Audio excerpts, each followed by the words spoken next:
Paxton, Kansas, and today we're going to make some peach preserves out of fresh peaches. The preparation is pretty simple. All you really need are some jars, any size you want. Make sure that you wash them good, kind of scald them before, make sure they're nice and clean, and the screw-on lids that we use to can them, and then these are the rest of the other part of the lid. We call it a two-part lid. And I put these in this bowl because later you'll see I'm going to put some hot water on those to make that rubber a little bit softer. A trick I learned from my mom when I was a kid to make the jars seal better. And your fresh peaches. The other thing you need is some SURE-JELL. And this is the best thing you can get there's several different kinds. I'm going to use the kind that has cooked peaches. You can get the kind that has non-cooking, or you can freeze it as well. So today we're going to do the cooking method and can our peach preserve.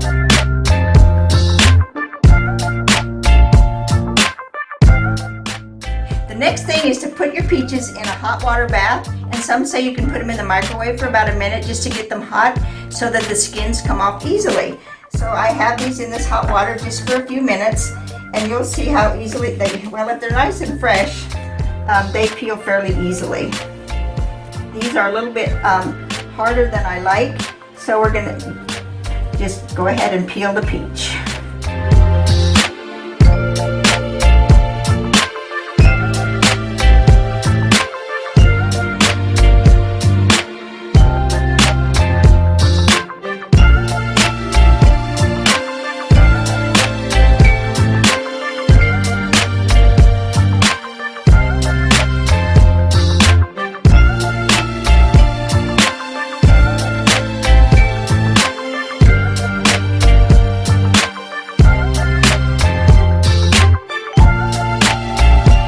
The thing we're going to add is our SURE-JELL mixed with the sugar into our mixture, and we're going to bring this to a full boil, and it's going to boil for about a minute or so, whatever the recipe calls for, but we're just going to mix this all up really well,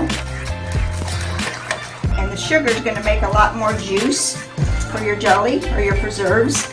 When I cut these peaches up, they want them to be real fine so that you don't have great big clumps in your jelly, and if they're a little bit clumpy, I just kind of smush them as they're cooking. The recipe calls for is a half a teaspoon of butter. This is optional. What it does is you'll see when this starts cooking, it foams up, and sometimes when you have jelly, there's a lot of foam on it. This little half a teaspoon of butter will keep that foam from forming in the jelly.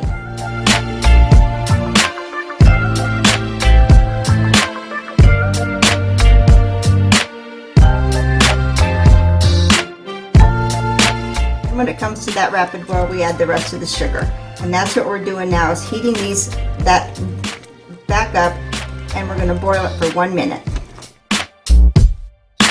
I'm going to take the preserves off, and now we're ready to can them.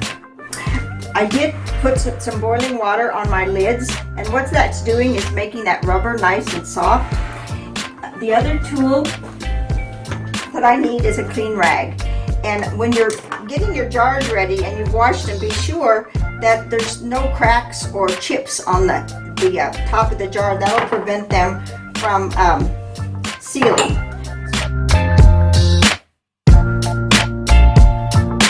I like to make sure that I get enough equal amounts kind of juice and the preserves in the same jar. This is pretty hearty. These peaches were nice and meaty.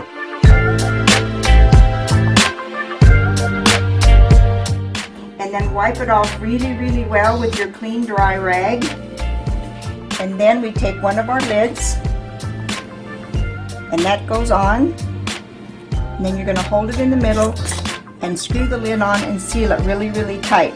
There's a depression in these lids, and when it seals, that little bump will go down, and you can tell that your jelly is sealed. And it doesn't take very long.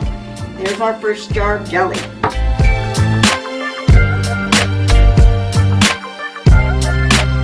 You know, in the early days, this was the only way we had to preserve our fruit for the winter. And kids in your family, jelly was needed every morning. The other thing about that, I'm sealing these with lids. In my day, when we made jelly, we used paraffin wax. And we just melted that wax and put about a quarter of an inch to a half inch of wax on top of the jelly, and it sealed the jar. and we put a lid on it, but it didn't have to be a seal type lid to preserve it. But that wax kept the jelly fresh until you opened it. Have a great day and enjoy your peaches.